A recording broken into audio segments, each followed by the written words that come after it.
Óscar Rodríguez empezó en el año 85 con un pequeño taller y un pequeño despacho. En aquel momento, al poco tiempo de empezar, se formalizó lo que es el Grupo Plaza Galicia Joyas, con unas exposiciones anuales en Coruña, en lo que era la antigua estación marítima de La Coruña, y ahí empezamos a mostrar lo que estábamos haciendo aquí. Y la opinión pues era que ese era un producto para poder estar a nivel nacional en otras esferas. Cuando llevamos ya prácticamente 5 o 6 años a nivel nacional, que empezamos a hacer exposiciones en Las Vegas, en Alemania, en Múnich, en Arezzo, en Italia, en Milán, y así poco a poco que nos fuimos haciendo un hueco en el mercado internacional, y desde hace unos años pues empezamos la aventura americana. La aventura americana fue empezar a trabajar con galerías de arte, fundamentalmente del Soho, en Nueva York.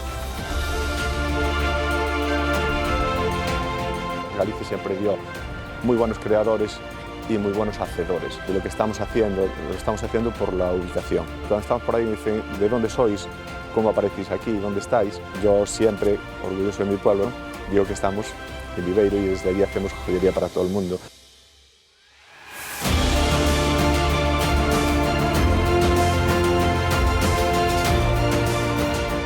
Óscar Rodríguez tiene dos líneas de producto muy diferenciadas. Una lo que es la alta joyería, joyería artística, ¿no? Y luego aparte lo que es la pieza única, que está fundamentalmente centrada en lo que son tesoros de Óscar Rodríguez.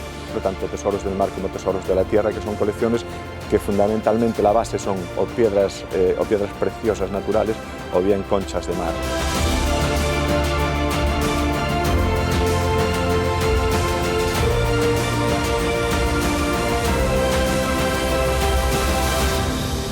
Lo que estamos haciendo es mostrando y dando a entender algo, o sea, estamos manifestando algo, bien una opinión o bien una forma de ser o una forma de comportar. Siempre procuramos, es una cosa que yo la tengo enmarcado a fuego desde el principio, ¿no?